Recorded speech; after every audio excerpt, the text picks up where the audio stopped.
Hey everybody, it's Tumba, Hi guys, this is Tigress.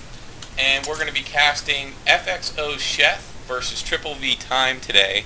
I've actually never seen Time play a game, so I'm sure he's a very good player. He will be spawning in the 6 o'clock position as the blue Protoss, and Sheth spawning up at the top as the Zerg naturally.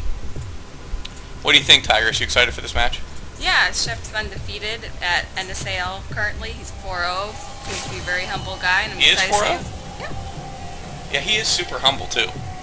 Like every interview I see with him, he's so nice. And I don't know if you caught the game versus Grubby on one of his NSAL matches when he played Grubby. He was so humble, and he was like, "Oh, I think you're gonna take the whole thing. Like your comeback starts now against me. I'm sure you're gonna beat me." Like who says that? You know, he's like the opposite of Idra, in my opinion. What do you think? Definitely agree. Yeah? Indeed? Indeed. Okay. So we see Sheth up to throwing down a spawning pool.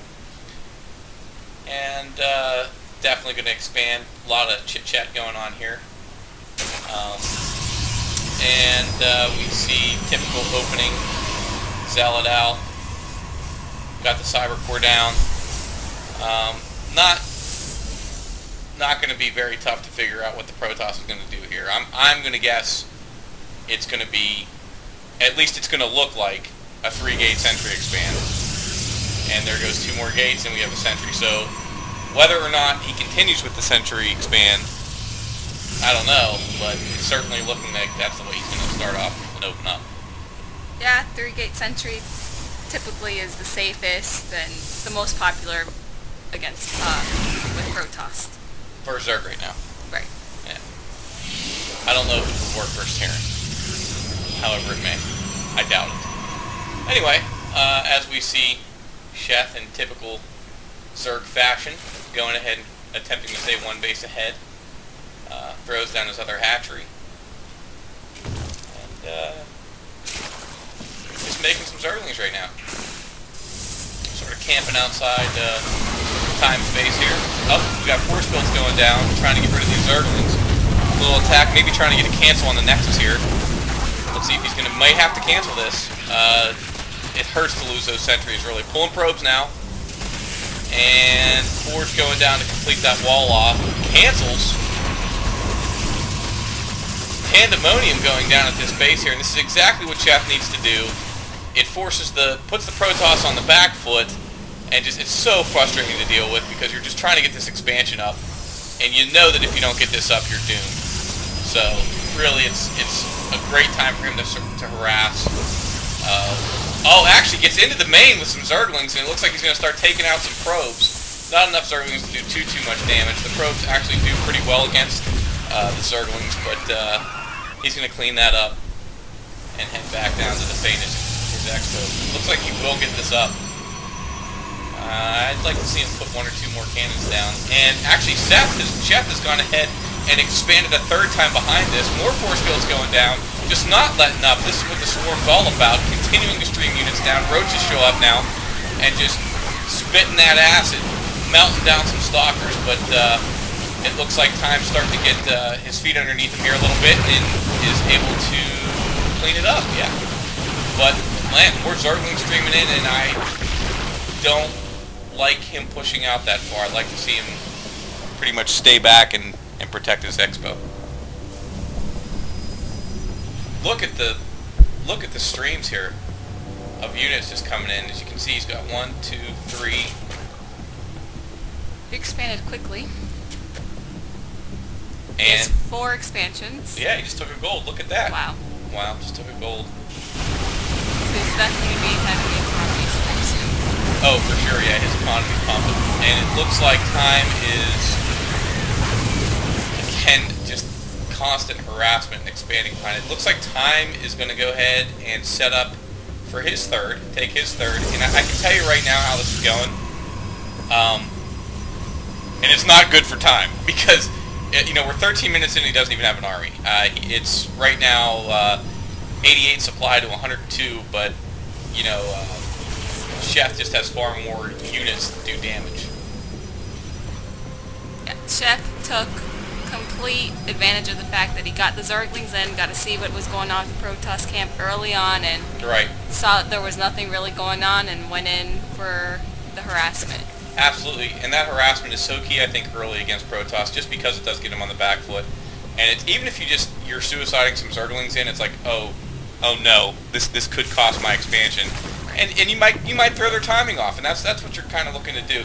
You can see Sheth here actually not really pushing his creep around too much.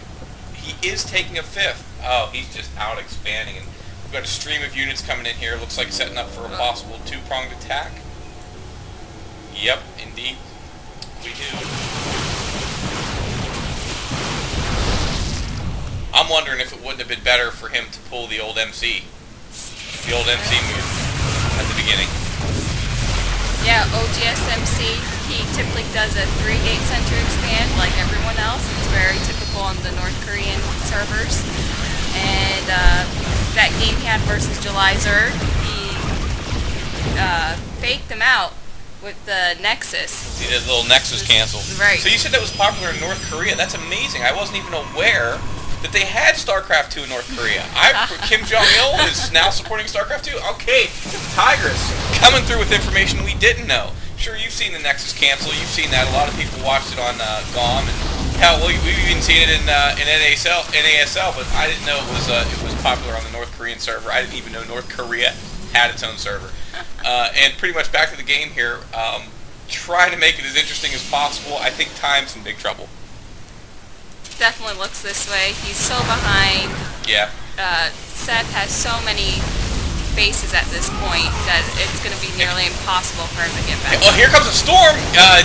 Did build Templars, which I missed. May actually clean this up nicely. Warping in some more Templars. Cannot use Storm because obviously the KA amulet has been removed. The Cardarian amulet's gone from the game.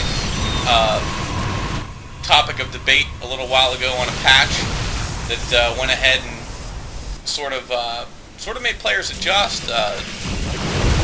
to adjust their style a little bit that we're used to using Insta-Storms. Basically, you could warp in a High Templar and have the ability to storm right away. And here we go, another confrontation. It's an endless stream at this point. I mean, 5 bases. Sheth is just outproducing. I don't care how many storms he's going to throw. He's maxed out on the army. Yeah. He's 200 supply. It's 200 supply versus 108. You know, this is over, essentially. This is a lot of probes. Time does have a lot of probes, so we can say that at least he kept up on his harvesters. But you know, if you take a look here, just unable to outproduce Sheth, unable to get that critical ball, that critical mass of units, and there it is, the GG from Time. So you know, not the best game ever. However, it was you know, I think that it showcased just how dangerous Sheth can be, and that's without even using any creep spread. I mean, he really just sort of expanded without the creep spread and... Right, yeah, he wasn't even concerned because I think, and it goes back to initially what you said, which was getting those Zerglings in there early, for that early harass, threw off Time so much. Never allowed him to get... Right. You know... To get a head start or... Not even, I mean, never even got to basically producing units to where he could force an attack to kind of get Sheth on his back foot or maybe capture some of that initiative. This is an example of a game where Sheth had the initiative from the very start, never lost it, basically just steamrolled his opponent. Yep, I definitely agree. Okay, so hope you guys enjoyed this game, and we'll catch you next time. Bye, and I hope you guys enjoyed it.